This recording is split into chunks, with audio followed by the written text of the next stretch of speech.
কেডা? হ্যাঁ, কি বলছো বলো।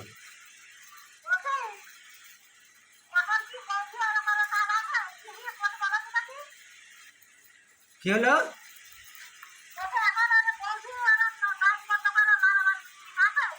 ও মিথ্যে কথা বলছে, মিথ্যে কথা বলছে। ঠিক আছে। তো গাইস, আমি একটা ভাইয়ের বাসায় আইছি। ভাইয়ের বাসা আসলে ওরা তো একটু অধিকর কথা বুঝতে বসেনি তো। সম্পর্ক হয়তো ছিন্ন বিচ্ছিন্ন হয়েছে। তো আপনারা কমেন্ট করে জানাবেন এটার সমাধান কি করা যায়। এই দেখেন একটা মেয়ে, ও নাক কাটা গাল কাটা এটি ভাঙা শুরু, তাই তো? কি সুন্দর একটা মেয়ে। তুমি হ্যাঁ, এতদিন ঘুম আসিছিল নাকি? একটা মেয়ে। এই দেখেন তুমি আরেকটা আবার ছেলে, কোন খানকি এতদিন ঘুম একটা আসিছিল ছেলে নাকি? তুমি একটা মেয়ে ঘুম আসি থাকা খানকি এতদিন বলনি কি রেখে কারণে? এই ছেলের মা হ্যাঁ, ওরকম তো খানকি আমি দুই সাইড হাতে পুষি পলাই মনে গেছে, ফেলা তুইছি ওরকম খানকি। পলাই গেছে। মোবাইলে এই ঝগড়া ছেলে করবা নাকি? আর এই মেয়ে দুটো মোবাইলে রাইখে ঝগড়া করবা? পলাই গেছে। বেশি মাগি তো রাখো না, ওটা কি করো? এটা ঠিক না। তো চেষ্টা করতেছি। এর আগে আমি একদিনকে ফোন দিয়েছিলাম, এর আগে একদিন দুই দিন ফোন দিয়েছিলাম এই ভাইয়ের বাসায় এসে।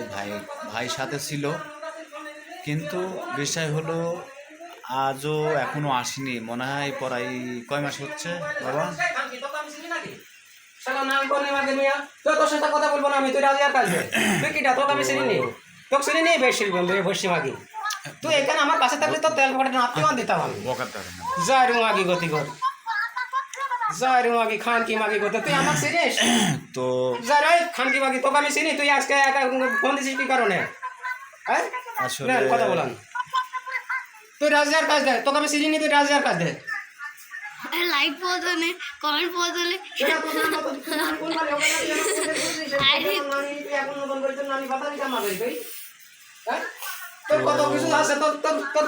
ভিডিওটা প্রচুর শেয়ার করে দিবেন ওই ব্যক্তির কাছে, যাতে এই ছেলে আর এই মেয়ের মার কাছে এই ভিডিওটা পৌঁছায়।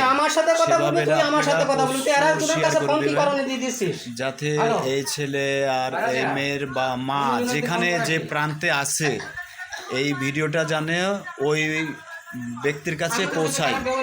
তো গাইস, ভালো থাকবেন, সুস্থ থাকবেন, আর আমার ইউটিউব চ্যানেলের পাশে থাকবেন। ধন্যবাদ।